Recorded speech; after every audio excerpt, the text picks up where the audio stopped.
ఉపాధి కల్పిస్తాయని అనుకున్న పరిశ్రమలు ప్రజల ఊపిరి తీస్తున్నాయి. శ్రీకాకుళం జిల్లా పైడి భీమవరంలో ఉన్న ఫార్మా కంపెనీలే ప్రజలకు శాపంగా మారుతున్నాయి. పరిశ్రమలు వస్తే జిల్లా అభివృద్ధి చెందుతుంది, ఉపాధి దొరుకుతుందని ఆశపడిన ప్రజలకు ఇప్పుడు జీవితాలే ప్రమాదంలో పడుతున్నాయి. జిల్లాలో ఉన్న ఫార్మా కంపెనీలు కనీసం పర్యావరణ పరిరక్షణ నియమాలు పాటించకుండా తాగే నీరు, పీల్చే గాలిని కలుషితం చేస్తూ ప్రజలను రోగాల బారిన నెట్టేస్తున్నాయనే ఆరోపణలున్నాయి. ప్రభుత్వాలు, కోర్టులు, గ్రీన్ ట్రిబ్యునళ్లు కీలక సూచనలు చేస్తున్నా ఇవేవి మాకు పట్టవు అన్నట్లు వ్యవహరిస్తున్నాయి ఫార్మా కంపెనీల యాజమాన్యాలు. ఎంతో ప్రశాంతంగా ఉన్న సముద్ర తీర ప్రాంతం కూడా పూర్తిగా కలుషితం చేసి మత్స్య సంపదను నాశనం చేసి మత్స్యకారుల ఉపాధిని కూడా తీసివేస్తున్నారు. పైడి భీమవరం గ్రామాల్లో నివసిస్తున్న ప్రజలది ఒక్కొక్కరిది ఒక్కొక్క కన్నీటి గాథ. పైడి భీమవరం నుంచి ఐ న్యూస్ ప్రతినిధి రాము అందిస్తున్న గ్రౌండ్ రిపోర్ట్ ఇప్పుడు చూద్దాం.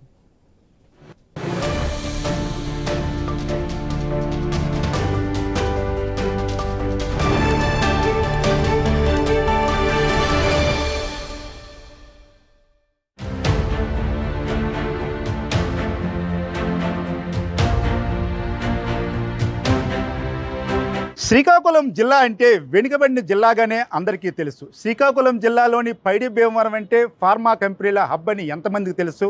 అవును, ఇప్పుడు ఈ ఫార్మా కంపెనీల తాలూకా విష వాయువులు, విష పదార్థాలు సుమారు 20 నుంచి 30 గ్రామాల ప్రజలు తీవ్ర అనారోగ్య బారిన పడుతున్నారు. తినే ఆహారం నుంచి పీల్చే గాలి, తాగే నీరు వరకు పూర్తిగా కలుషితమవుతున్న పరిస్థితి. మరి ప్రభుత్వాలు పట్టించుకోవా అంటే ప్రభుత్వాలకి ఎన్నోసార్లు మొరపెట్టుకున్నారు. ఏ పార్టీ అధికారంలోకి వచ్చినా మాకేంటి అని విచ్చలవిడిగా తమ పాటించవలసిన నార్మ్స్ కూడా పాటించకుండా రాత్రి పగలు తేడా లేకుండా పైడి భీమవరం ఫార్మా కంపెనీల నుంచి నిత్యం విష పదార్థాలు, విషవాయువులు బయటికి విడిచిపెట్టి ప్రజల తాలూకా జీవితాలను, మనుగడిని జీవించే హక్కుని సైతం హరిస్తున్నారు. మరి ఫార్మా కంపెనీల తాలూకా విధ్వంసం పడుతున్న బాధలపై I news exclusive ground report.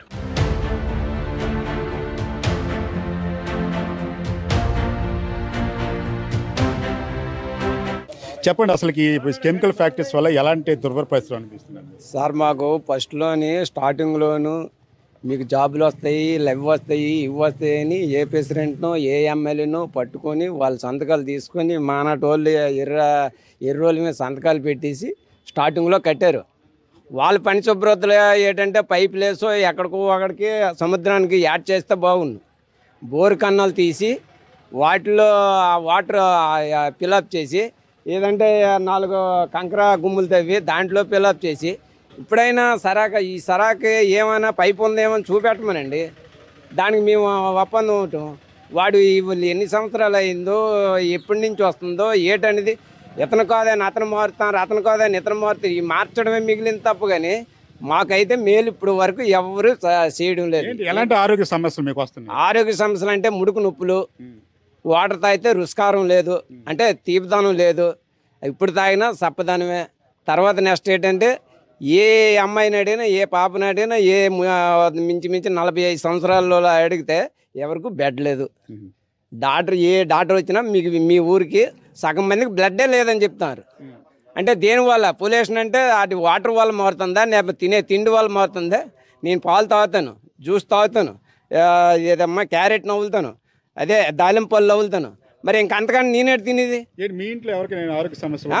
ఇదిగా ఉండే మా ఆవిడకి బ్లడ్ తక్కువ 6 ఉంది, నాకు 6 ఉంది. మా పాపకి 7.5 ఉంది. డిగ్రీ అయిపోయింది. ఆవిడని కూడా కేజీహెచ్లో ఇప్పుడు బ్లడ్ ఎక్కించి తీసుకొస్తే మళ్ళీ నార్మల్గా ఉంది. ఏంటో మీకు ఎలాంటి ఆరోగ్య సమస్యలు ఏమో వస్తున్నాయి? నాకు బెడ్ తక్కువ, నీరు ప్రాబ్లం అండి, ఇంకేటి కాదండి. మరి ఎన్నాలంటే బాగానే ఉండేది, ఎంత పని చేసుకున్నా ఒంటి సార్లు వచ్చేది కాదు. ఇప్పుడు ఎన్నిసార్లు వెళ్ళా, హాస్పిటల్కి వెళ్ళా, ఇంటికి వచ్చి మళ్ళీ మందులు ఓడి చేసి ఏటమ్మా నువ్వు అలాగొన్నావు అనేసి అంటే ఇంకేటి చేస్తాను, తింటాను, తినపోయినా బాగుండు. నీ వాటర్ వల్లేనండి, ఇంకేటి కాదు. అదే చెప్పారు డాక్టర్. అంటే ఈ నీరు ఏటండి అలాగా మీ ఊరికి మార్చుకోండి అని చెప్పారు. అంతే. 3 సార్లు 4 సార్లు వెళ్ళి మా పాపని మొన్నే కేజీ వచ్చి వైజాగ్లో నేసాం.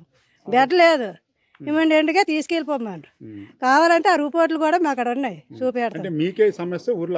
అందరికీ సమస్య అంటే మరి ఎవరికి వెళ్ళగొనే మాకు తెలియదు. మేము మొన్నే వెళ్ళాం.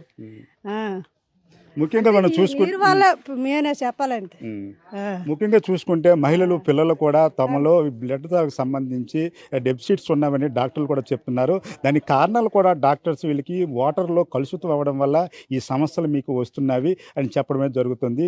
అసలు చిన్నపిల్లల నుంచి పెద్దవాళ్ళ వరకు, ఆడవాళ్ళ నుంచి ముసలి వాళ్ళ వరకు అందరికి కూడా ఇదే సమస్య అయితే ఉత్పన్నమవుతున్న పరిస్థితి అయితే కనిపిస్తుంది.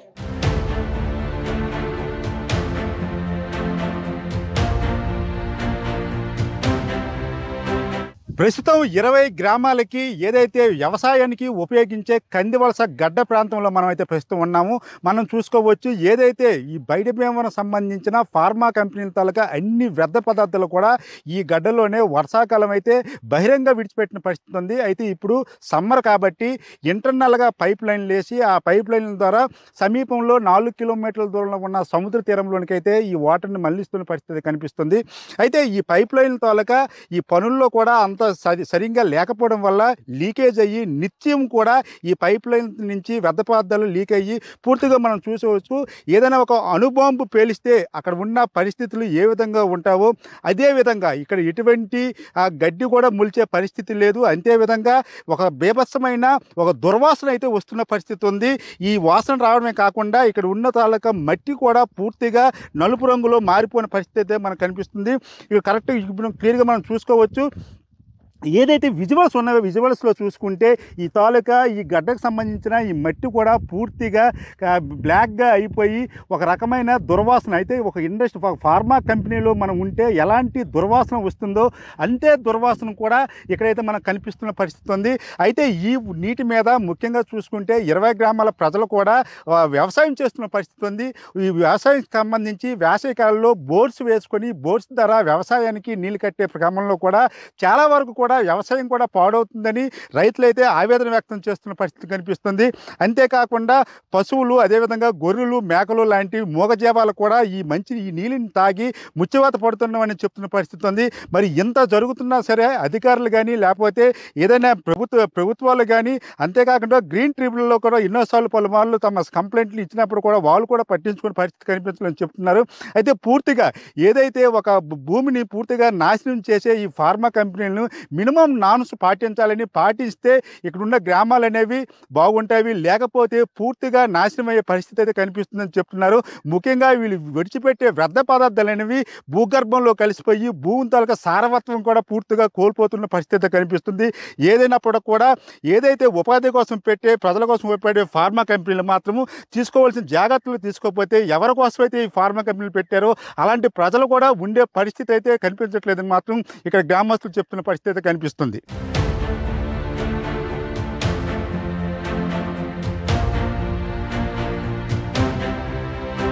చెప్పండి, ఏంటి ఇక్కడ జేసీపీ కూడా తవ్వకాలు కూడా జరుపుతున్నారు కదా, చూస్తున్నారు కదా. ఇప్పుడు ఈ కంపెనీలో చేయడం వల్ల కంపెనీలో పైప్ తేలిపడం వల్ల లైన్ కొట్టడం వల్ల బాగు చేయడం చేస్తారండి. దానికి వచ్చి మాకు పొల్యూషన్ అయిపోవడం వల్ల ఇవి పంటలు పోవడము, తర్వాత వాటర్ కలుషితం అయిపోవడము, తర్వాత మాకు చాలా ఇబ్బందులు గురవుతామండి. జ్వరంగా టైఫాయిడ్ జ్వరం కానీ క్యాన్సర్ కానీ అన్నీ వస్తున్నాయి మాకు. పైప్ లీకేజ్ అయిందండి. వాళ్ళు కప్పుతున్నారు ఇక్కడ. కప్పడం వల్ల మేము ఆపాము. ఇది ఏంటంటే మా పైప్ తేలిపోయింది కప్పుకుంటామని చెప్తున్నారు వాళ్ళు.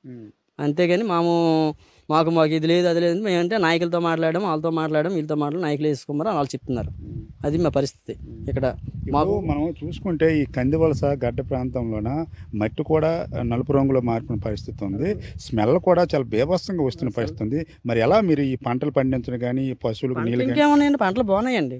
పంటలు ఏమి నాకు చూస్తున్నారు కదా, కొబ్బరి కొమ్మ కూడా నల్లగా అయిపోయి దానికి బొండం కూడా కాయట్లేదు. ఈ కలుషితం వాటర్ వల్ల నల్లగా అయిపోతుంది కమ్మ. ఆ కమ్మ వల్ల మాకు బొండం రావట్లేదు. ఇప్పుడు 41 రోజు తీయాలి బొండము. ఇప్పుడు దగ్గర దాదాపు 70 రోజులు పడుతుంది ఇప్పుడు బొండం తీసుకోవాలి. మీ పంటలు పోయాయి కదా, ఫ్యాక్టరీ వాళ్ళు ఏమైనా ఎక్స్గ్రేస్ కట్టిస్తున్నారు? ఏంటి ఇవ్వట్లేదండి. మా ఎదుగా అంటారు అదిగా అంటారు, కనీసంగా మమ్మల్ని లెక్కేజ్ చేయట్లేదు. మా గ్రామంలో పెడదామని ఫస్ట్ హామీలు ఇస్తున్నారు.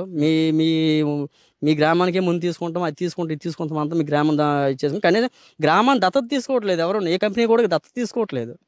దత్తత తీసుకోమని కోరుకుంటాం. కనీసంగా వాటర్ స్పెషాలిటీ కూడా లేవలేకపోతారు. ఇన్ని కంపెనీలు చుట్టూ 6 కంపెనీలు ఉన్నాయి కానీ 4 గ్రామంలో వాటర్ ఫెసిలిటీ అనేది లేదు. మా పొలాల మీదుగా పైప్ లైన్ వెళ్తే సముద్రంకి వెళ్తాయండి. ఇక్కడి నుంచి అనేక రకాల పైపులు వెళ్తాయి, అనేక వాటర్ వదులుతారు. గ్రోమిన్ ఉంటుంది, టోలిన్ ఉంటుంది, తర్వాత మిథనాల్ ఉంటుంది, చిఎల్ ఉంటుంది, నైట్రిక్ యాసిడ్ ఉంటుంది. అందులో అన్నీ పంపిస్తారు, సముద్రం పంపిస్తారు. ఆ పంపించడం వల్ల చేపలు కూడా చచ్చిపోతాయి, చేపలు కూడా ఇదైపోతాయి. అది ఒక లీక్ అయిందంటే ఆ లీక్ వల్ల ఈ గడ్డలో వాటర్ ఉంటే మాత్రం ఆ వాటర్ నల్లగా మాడిపోద్ది. మాడిపోయి నలుపు రంగులో వచ్చేసి తాడడం కూడా పనికిరావు ఇవి. అడ్డుకునే ప్రయత్నం ఏమైనా చేశారా మీరు? చాలా అడ్డుకున్న నాయకులు బలం చూసి అది చూసి బెదిరించి వెళ్ళిపోతున్నారు అంతే. అడ్డుకున్నాం, చాలా అడ్డుకున్నాం. ఇప్పుడు చూస్తున్నాగా అడ్డుకున్నాం కదా. ఇప్పుడు వాళ్ళు ఏం మాట్లాడతారు? ఇప్పుడు ఫ్యాక్టరీ వాళ్ళు ఏమంటారు? నాకు ఏం అడిగామండి, 2 బోర్లను కుట్టించండి. ఏమంటే మా సార్లతో మాట్లాడాలి, అది మాట్లాడాలి, ఎందుకు కాకపోతే మీ నాయకులతో మాట్లాడడం, పేషెంట్తో మాట్లాడడం, వాళ్ళతో మాట్లాడడం అంటారు అంతే. ఇది మనం ఏదైతే ఈ కెమికల్ ఫ్యాక్టరీకి సంబంధించి వ్యర్థ పదార్థాలు ఏవైతే ఉన్నావో వాటిని ఇదే పైపు లైన్ గుండా మనం చూసుకుంటే సముద్ర జలాశయంలోనికి కల్పించే పరిస్థితి అయితే ఉంటుంది. అయితే ఇప్పుడు ఇక్కడ కూడా లీకేజ్ ఏర్పడిందనేసి ఫ్యాక్టరీకి సంబంధించిన వాళ్ళు జేసీపీతో వచ్చి దానికి పనులు అయితే చేపడుతున్న పరిస్థితి ఉంది. ఏదైనప్పుడు కూడా తమ భూములను ఉపయోగించుకొని భూముల ద్వారా ఇన్ని ఫ్యాక్టరీలు కూడా రన్ చేసుకొని తమకు ఎటువంటి మంచినీటి సౌకర్యాలు కూడా కల్పించకుండా తమని రోగాల బారిన పడే పరిస్థితి అయితే చేస్తున్నారని మాత్రం ప్రజలైతే ఆవేదన వ్యక్తం చేస్తున్న పరిస్థితి ఉంది. మనం ముఖ్యంగా చూసుకుంటే ఏదైతే ఈ ఇండస్ట్రీ నుంచి వచ్చిన వ్యర్థ పదార్థాలు అనేవి రీసైక్లింగ్ చేయించాలి, రీసైక్లింగ్ చేయించేసి తర్వాత విడిచిపెట్టిన పరిస్థితి ఉంటుంది. కానీ అలాంటివి ఏమీ చేయకుండా ఎర్లీ మార్నింగ్ అదేవిధంగా అర్ధరాత్రులు కూడా ఇదే పైప్ లైన్ ద్వారా వ్యర్థ పదార్థాలను విడిచిపెడుతున్నారని మాత్రం ఇక్కడ ఉన్న ప్రజలైతే ఆవేదన వ్యక్తం చేస్తున్న పరిస్థితి అయితే కనిపిస్తుంది.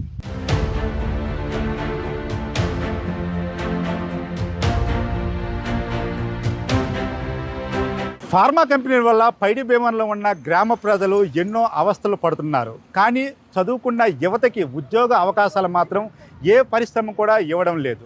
లోకల్గా ఉన్న యువకులకి పరిశ్రమలో అవకాశాలు లేకుండా బయట నుంచే వాళ్ళకి ఎక్కువ అవకాశాలు ఇస్తున్నారు. ఇక్కడ రోగాల బారిన పడుతున్నాము కానీ మాకు అవకాశాలు ఇవ్వట్లేదు, ఎక్కడి నుంచో వచ్చిన వారికి అవకాశాలు ఇస్తున్నారనేసి పైడి భీమవరం ప్రజలైతే ఆవేదన వ్యక్తం చేస్తున్న పరిస్థితి అయితే మనకి ఇక్కడ కనిపిస్తుంది.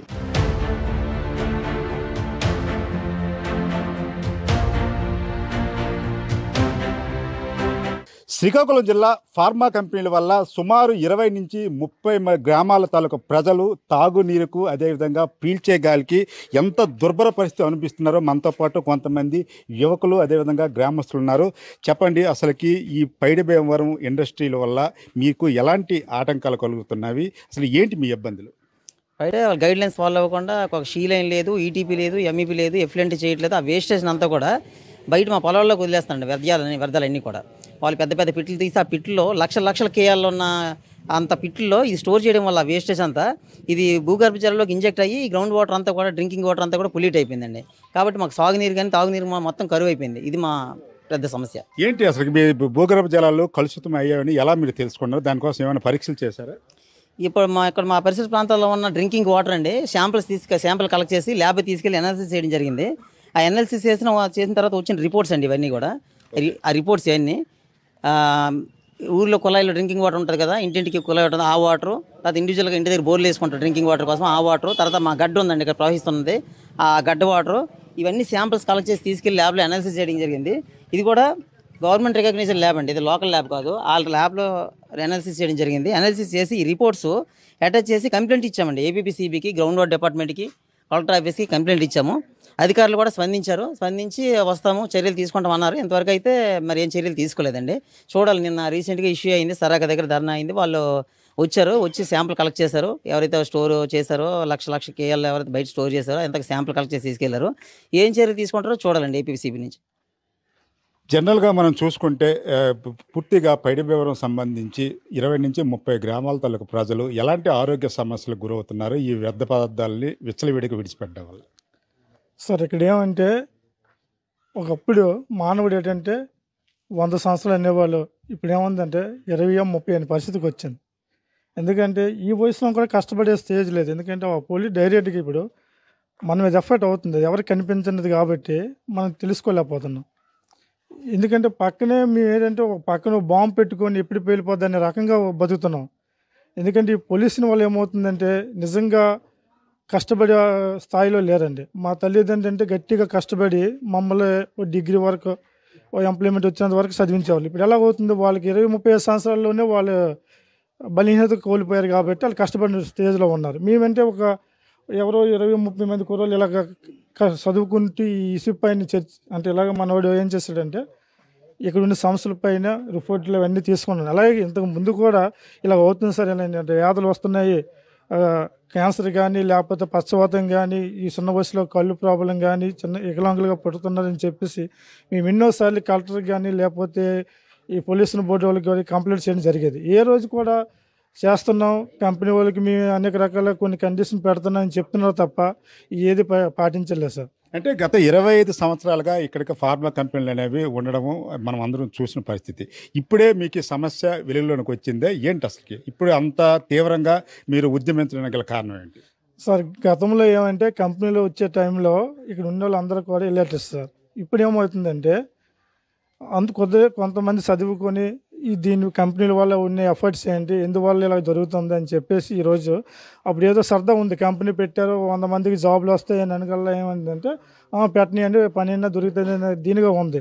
పనితో పాటు ఎప్పుడైతే మా ప్రాణస్థితి అంటే అనారోగ్యాలకు గురయ్యామో ఈరోజు మా అందరికీ దాని మీద అవగాహన వచ్చింది సార్. ఎందుకంటే గతంలో ఉన్నోళ్ళు ఏం చేసేవారంటే కంపెనీ రాని దీనికి ఉంది, కంపెనీలు రావచ్చు తప్పేం లేదు, ఎంతోమంది చదువుకుని ఉన్నోళ్ళు ఇంకెక్కడికి వెళ్ళలేరు, గవర్నమెంట్ జాబ్లు వస్తాయని ఎవరికి కన్ఫర్మ్ ఉండదు కాబట్టి దానివల్ల మాకు ఇబ్బంది ఏం లేదు. దానివల్ల ఎఫర్ట్ రాకుండా ఏదైనా ప్రభుత్వాలు కొన్ని చర్యలు తీసుకోవాలి. ఎందుకంటే జడ్డల్డ్ యూనిట్లు పెట్టుకొని దాన్నే వాటర్ ప్యూరిఫై చేసుకొని అక్కడ ఉన్న ప్రాంతాల్లో వాళ్ళ మొక్కలుగా దేనికో యూజ్ చేసుకోవాలి తప్ప దానివల్ల ఏదో చెరువులో గడ్డలో విడిచిపెట్టే పక్కన ప్రాంతాలు ఏమవుతాయి, వాటర్ పొల్యూట్ అయిపోయి వ్యవసాయం లేక అనేక రకాలుగా జబ్బులు పడి ఇబ్బందులు పడే జరుగుతుంది. అదేదో గవర్నమెంట్ ఏం చేయాలంటే ఎన్ని వేల కోట్లు ఖర్చు పెట్టి పైప్ లైన్స్ వేసి ప్రజలు ఇబ్బంది పెట్టి అనారోగ్యాలు గురి చేసే కంటే ప్రభుత్వాలు కొన్ని నిర్ణయాలు తీసుకోవాలి. ఈ ప్రజలకు ఎవరికి ఇబ్బంది లేకుండా ఎటువంటి ఆటంకాలు లేకుండా వాళ్ళు ఏంటంటే జడ్డల్డ్ యూనిట్లకి గవర్నమెంట్ పర్మిషన్స్ ఇవ్వాలి. అంటే జనరల్గా చూసుకుంటే ప్రజల తాలూకా ఆరోగ్యం ప్రజల శ్రేయస్సమే ప్రభుత్వం తాలూకా ధ్యేయం. ఏమైనా ప్రజలకు అన్యాయం జరిగేటప్పుడు కోర్టులు ఉంటాయి. ఇలాంటి కెమికల్ ఫ్యాక్టరీ నుంచి అనర్థాలు జరిగితే గ్రీన్ ట్రిబ్యునల్ ఉంటుంది. దీన్ని ఎప్పుడైనా మీరు అప్రోచ్ అయ్యారా, సంప్రదించడం జరిగిందే? సార్ ఇదేంటే ఫస్ట్ ఆఫ్ ఆల్ ఏంటంటే మన స్థాయిలో మనం కొన్ని జిల్లా స్థాయిలో వెళ్ళగలం. జిల్లా స్థాయిలో వెళ్ళేటప్పుడు ఒక రిపోర్టు వాళ్ళు ఏం చేయాలంటే మన ఫేవర్గా రిపోర్ట్ ఇస్తే ఇంకో స్థాయికి వెళ్ళగలం. ఇక్కడే మనది వాళ్ళు ఏం చేస్తున్నారు, ఈరోజు మీరు రిపోర్ట్ ఇస్తే మళ్ళీ రావడం రీసెంట్గా వచ్చాం బాగానే ఉంది బాగానే ఇచ్చేస్తున్నారు, మా దగ్గర లోకల్ ఉన్నాయి మేము వాళ్ళకి ఇడిచిపెట్టితే మేము ఒప్పుకోమని చెప్పేసి కూడా మాటలు చెప్తున్నారు. అంతేగాని అది ఏమీ జరగట్లేదు సార్. మనకు గ్రౌండ్ వాటర్ నుంచి కానీ రిపోర్ట్ కానీ వెళ్తే పై స్థాయిలో ఏమి పోరాటం చేయగలరు, ఇక్కడే వాళ్ళు కంట్రోల్ చేసేస్తున్నారు. కలెక్టర్ దగ్గరికి వెళ్తే కలెక్టర్ వెంటనే పొల్యూషన్ బోర్డు వాళ్ళకి లెటర్ పెట్టి వాళ్ళు మళ్ళీ ఇక్కడ రావడం ఇప్పటికీ ఇది జరుగుతూనే ఉంది. ఎన్నిసార్లు మేము ఇలాగ ఉద్యమాలు చేసినా కలెక్టర్ ఆఫీసులు ధర్నాలు చేసినా మళ్ళీ రొటీనే సార్. ఈరోజు సపోజ్ నిన్న వచ్చారండి, రేపు నుంచి మళ్ళీ యథావిధిగా జరుగుతూనే ఉంటాయి. రేపు విడిచిపెట్టడానికి గ్యారెంటీ లేదు. వాళ్ళు ఈరోజు హామీ ఇచ్చి వెళ్ళిపోయినా సరే మళ్ళీ రేపు విడిచిపెడతారు సార్. సముద్ర జలాల పరిస్థితి ఏంటి? మత్స్య సంపద కూడా చనిపోతుందని చెప్తున్నారు, ఎంతవరకు వాస్తవం? ఇది వాస్తవం సార్. రీసెంట్గా అయితే మీకు ఫైల్ కూడా పెడుతున్నాం. ఎందుకంటే మన కరెక్ట్గా వాతావరణం టైంలో వర్షాలు పడే టైంలో నేరుగా వాళ్ళు గడ్డలో విడిచిపెట్టింది డైరెక్ట్గా సముద్రంలోకి వెళ్ళిపోయి వెంటనే అక్కడ ఉన్న కొన్ని వేలు పిల్లలు లక్షల కోట్ల పిల్లలు చనిపోతున్నాయి. దాంతో ఏమవుతుందో మత్స్య సంపద పూర్తి నశించిపోయింది.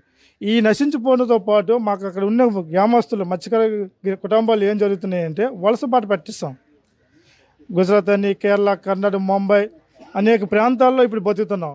సుమారు ఇక్కడ ఉన్న వాళ్ళు ఎవరు కేవలం లేడీస్ మాత్రమే, చిన్నపిల్లలు తప్ప ఎవరు ఇక్కడ ఉండే పరిస్థితి లేదు. ఎందుకంటే ఇక్కడ బతికే స్థాయి లేదు. ఎందుకంటే మత్స్య సంపద మొత్తం నశించిపోయింది.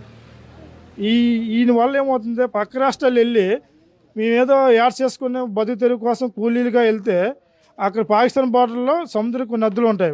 ఆ బోర్డర్లో అనుకూలమైన వాతావరణం బాగోలేకపోతే మంచు ఎక్కువ ఫోకస్ ఉన్నప్పుడు అది మన బోర్డరా లేకపోతే పాకిస్తాన్ బోర్డర్ అని తెలియక కొన్ని బోట్లు వెళ్ళిపోయి అందులో ఒక 2 సంవత్సరాలు 3 సంవత్సరాలు 5 సంవత్సరాలు కొన్ని న్యూస్ బయట రాకుండా కొంతమంది కూడా కనిపించని పరిస్థితులు కూడా ఉన్నాయి. మత్స్య సంపదతో పాటు నిజంగా ఎక్కడ బతకాలనే ఇది కూడా మాకు లేదు. ఎందుకంటే ప్రభుత్వాలు కూడా దృష్టి పెట్టాలి. దీంతో ఏమవుతుంది, ఎందుకు అక్కడ వెళ్ళి అక్కడే ఎందుకు ఫిషింగ్ ఉందంటే కారణం ఏంటంటే అక్కడ జట్టీలు సార్, మేము వచ్చిన పని జట్టీలు. అక్కడ జట్టీలు ఉండడం వల్ల ఏమవుతుందంటే నెల రోజులు సముద్రంలో వేట చేసి అక్కడ వచ్చినది బయటగా ట్రాన్స్ఫర్ చేస్తారు. చెప్పండి, మీరు చెప్పండి, అసలుకి మీ గ్రామంలో ఎలాంటి అంగవైకల్యం గల పిల్లలు పుడుతున్నారో ఈ యొక్క పొల్యూషన్ వల్ల అలాంటివి ఏమైనా నోటిఫై చేశారు? చాలా సంవత్సరాల నుంచి ప్రతి ఒక్కరు కూడా కిడ్నీలు డ్యామేజ్ అవ్వడం కానీ, కీళ్ళ నొప్పులు రావడం కానీ, అదే చొట్టలు పుట్టడం కానీ, అవయవాలు లేకుండా పుట్టడం కానీ చాలా దారుణంగా జరిగాయండి.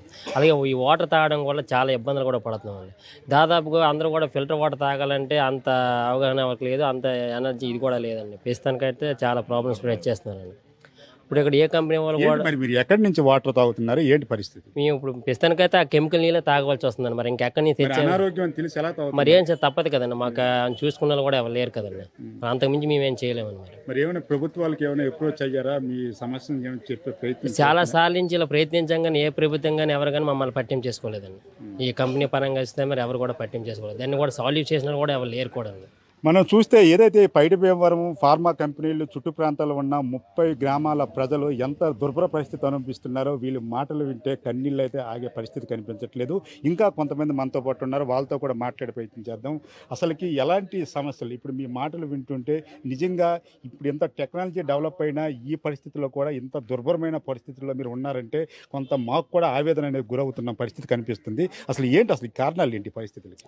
సార్ ఇక్కడ ఈ పైడిభీమవరం పరిసర ప్రాంతాల్లో ఉన్న పరిశ్రమలు అన్నీ కలిసి కూడా ఎన్నిసార్లు అయినా సరే పొల్యూషన్ కంట్రోల్ బోర్డు వచ్చినా సరే వీళ్ళు వచ్చిన రోజే సార్ మేము కంట్రోల్ చేస్తాం సార్ అని చెప్తారు. నైట్ నుంచే కంటిన్యూ సార్. ఇంకా ఇక్కడ మా ప్రాంతాల్లో ఇక్కడ 1000 కుటుంబాలు ఉంటే 500 కుటుంబాలకు హాస్పిటల్లోనే ఉంటారు సార్. ఇంకా ఎందుకంటే ముడుకుల నొప్పులు, కాళ్ళు నొప్పులు, తర్వాత ఏజ్లో ఉంటుండగా కళ్ళు పోవడం, ఆ వాటర్ తాగితే విపరీతమైన అలసట వచ్చేయడం, ఆ వాటర్ని మరగబెడితే పైన లేర్లాగా వచ్చేస్తుంది సార్.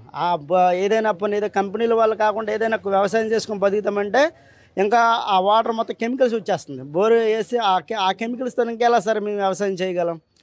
ఎక్కడంటే చదువుకోవడానికి కూడా మాకు అవకాశాలు లేవు సార్. ఏదో కంపెనీలో జాబ్లు వస్తారంటే అది కూడా ఉండదు సార్. మాకేదో కాంట్రాక్ట్ బేసిక్లో పెట్టడం, అక్కడి నుంచి ఏంటంటే మాకు మేమే మానేసుకున్నట్టు మా చేయడం, తర్వాత ఇంకా ఏం ఉండదు సార్. ఇంకా జనరల్గా చూసుకుంటే ఇవి రాత్రుల పూట విడిచిపెట్టే పరిస్థితి ఉందా, లేకపోతే పగలు కూడా ఇవి యథేచ్ఛగా ఈ కెమికల్ వాటర్స్ కానీ కెమికల్ తాలూకు ఎయిర్ కానీ విడిచిపెడుతున్నారా? సార్ డే టైంలోనైతే గాలి ఎక్కువ వీసేటప్పుడు వదిలేస్తారు సార్. ఆల్రెడీ పైనుంచి సిమ్ని ద్వారాగా బయటకు వదిలేస్తారు.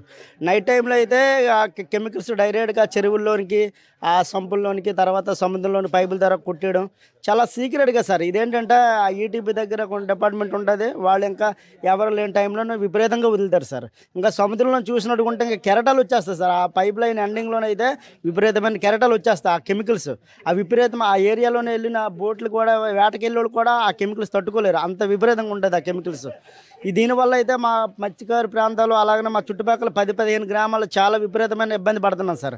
ఎప్పటి నుంచో మేము 10-15 సంవత్సరాల నుంచి మా నాన్నోళ్ళు, మా పెద్దోళ్ళు ఉన్నప్పటి నుంచి దీనికి కంప్లైంట్ ఇస్తూనే ఉంటున్నారు సార్. యథావిధిగా మళ్ళీ స్టార్ట్ చేస్తూనే ఉంటున్నారు సార్. దీని పరిష్కారం అయితే అవ్వదు సార్. మీ మీడియా వాళ్ళ కానీ లేకుంటే ప్రభుత్వాలు దీని మీద కఠినంగా చర్యలు తీసుకుని మాకు న్యాయం చేస్తే బాగుంటుంది సార్. అంటే మనుషుల వరకు ఓకే, ఇప్పుడు పశువులు ఉంటాయి ఈ చెరువులో కూడా వాటర్ తాగిన తర్వాత ఆ పశువుల పరిస్థితి ఏంటి, ఎలా ఉంటుంది సార్? ఇప్పటి వరకే చాలా సార్లు మేము పేపర్ స్టేట్మెంట్ ఇచ్చా సార్. పశువులు కూడా చాలా ఎక్కువ చనిపోయినాయి సార్. రీసెంట్గానే సరాకా వాళ్ళు వదిలే కెమికల్స్ తాగి మా కొంతపాలెం అలాగే మా నారు ప్రాంతాల్లో ఉండే పశువులు చాలా చనిపోయినాయి సార్. మేము ఎన్నిసార్లు ఎవరికి సార్ కంప్లైంట్ ఇచ్చినా సరే యథావిధంగా అదే స్టార్ట్ అవుతుంది సార్. దీని పర్మనెంట్ పరిష్కారం అయితే మాకు దొరకట్లేదు సార్.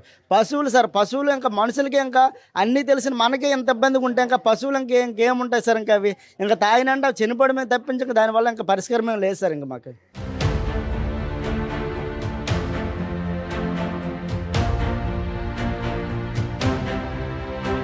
అది ఏదైతే పైడి భీమవరం పరిసర ప్రాంతాల్లో ఉన్న తాలూకా ప్రజల తాలూకా దీనస్థితి వింటే చాలా దుర్భరంగా ఉన్న పరిస్థితి కనిపిస్తుంది. మనం ముఖ్యంగా చూసుకుంటే కడుపులో ఉన్న శిశువు నుండి పండు ముసలి వారికి కూడా తమకు ఎందుకు అనారోగ్యం వస్తుందో కూడా తెలియని పరిస్థితుల్లో అంగవైకల్యంతో పుట్టిన పిల్లలు మరికొంతమంది అయితే పుట్టిన తర్వాత అద్దాయిస్తూ చనిపోయే వాళ్ళు ఎంతోమంది ఉంటున్నారు. అర్ధరాత్రులు పగలు తేడా లేకుండా ఈ వ్యర్థ పదార్థాలను ఈ 20-30 గ్రామాల ప్రజల తాలూకా చెరువులు, బావుల్లో పొల్యూషన్ అయ్యి జల కాలుష్యం కూడా అవుతుందని ఆవేదన వ్యక్తం చేస్తున్నారు.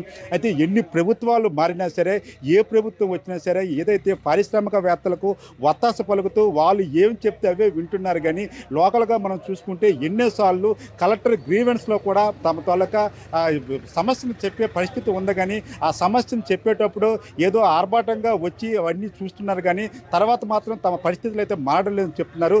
ఇదే విధంగా కొనసాగితే మరి కొన్ని సంవత్సరాలలో ఇక్కడ గ్రామాలు ఉండేవని మన పుస్తకాల్లోనే కనిపిస్తాయి. కానీ పూర్తిగా ప్రజల ప్రజలు కూడా నాశనమయ్యే పరిస్థితి అయితే కనిపిస్తుందని చెప్తున్నారు.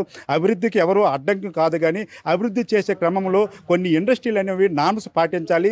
ప్రజల తారూగా ఆరోగ్యం శ్రేయస్సు మాత్రం చూసే పరిస్థితి అయితే ఉండాలని పైడి భీమవరం ప్రజలైతే చెప్తున్న పరిస్థితి అయితే కనిపిస్తుంది. Over to studio.